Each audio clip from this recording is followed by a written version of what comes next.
ప్రేమ ఎంతటి పనైనా చేయిస్తుంది. ప్రేమ కోసం ప్రాణత్యాగం చేసేవారు కొందరైతే, అదే ప్రేమ విఫలమైతే పగతో రగిలిపోయేవారు మరికొందరు. సరిగ్గా ఇలాంటి ఘటనే గుజరాత్లో వెలుగు చూసింది.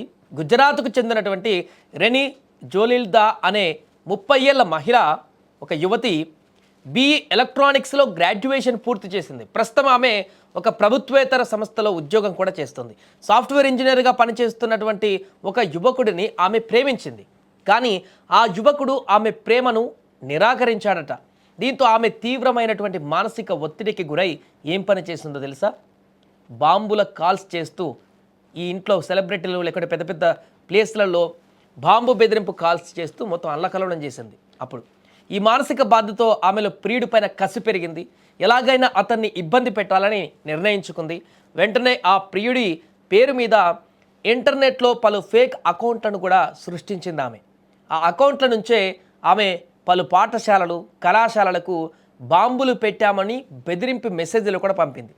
తన ప్లాన్లో భాగంగా ప్రియుడి పేరుతో బెదిరింపులకు పాల్పడితే అతన్ని పోలీసులు అరెస్టు చేస్తారని కూడా ఆమె భావించింది. పక్కా స్కెచ్ చేసుకుంది ముందే. అందరితో ఆగకుండా అహ్మదాబాద్లోని నరేంద్ర మోదీ క్రికెట్ స్టేడియం ప్రాంగణంతో పాటుగా బెంగళూరులోని 6 ప్రముఖ విద్యా సంస్థలలో కూడా బాంబులు పెట్టినట్లుగా కూడా హెచ్చరికలు పంపింది ఈమె.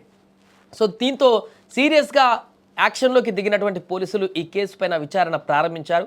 సాంకేతిక ఆధారాల సహాయంతో ఫేక్ అకౌంట్లను గుర్తించి బెదిరింపులకు పాల్పడినది రేణి జోలిల్దాను అనేటువంటి యువతి అని తెలుసుకొని అదుపులోకి తీసుకున్నారు. నిజానికి ఈమెను గతంలోనే అహ్మదాబాద్ పోలీసులు అరెస్ట్ చేసి జైలుకు పంపారు. అప్పుడే సెన్సేషన్గా మారింది ఈ వార్త. చాండ్రులు అవుతుంది వచ్చి. కానీ తాజాగా బెంగళూరు కేసులకు సంబంధించినటువంటి విచారణ చేయడానికి ఇప్పుడు ఆమెను బాడీ వారెంట్ పైన బెంగళూరుకు తీసుకువచ్చారు. ఇప్పటికే గుజరాత్ నుంచి బెంగళూరులోని విద్యా సంస్థలకు ఈమెయిల్ ద్వారా బాంబు బెదిరింపులు పంపిందని కూడా సైబర్ క్రైమ్ పోలీసులు నిర్ధారించారు. ప్రాథమిక విచారణలో 6 పాఠశాలలకు బెదిరింపు సందేశాలు పంపినట్లుగా కూడా ఆమె అంగీకరించింది.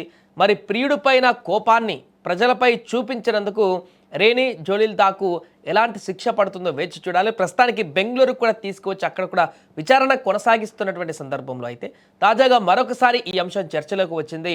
మరలా ఈమెను విచారణకు తీసుకువెళ్ళిన తర్వాత కొత్త అంశాలు ఏమైనా వెలుగులోకి వస్తాయా, ఇంకా ఆమె చేసినటువంటి బాంబు బెదిరింపు కాల్స్ కానీ ఇంకా ఇతరత్ర వ్యూహాలు కూడా ఏమన్నా పండిందా తన ప్రియుణ్ణి ఇరికించడం కోసం అనేటువంటి అంశానికి సంబంధించిన ఈ విచారణలో ఏమైనా కొత్త విషయాలు వెలుగులోకి వస్తాయనేది చూడాలి. ఏదేమైనా కేసుకు సంబంధించి ఆమెకు ఎలాంటి శిక్ష పడుతుంది అనేటువంటి విషయం అయితే ఇప్పుడు అందరిలో కూడా ఒక క్యూరియాసిటీని పెంచుతుంది.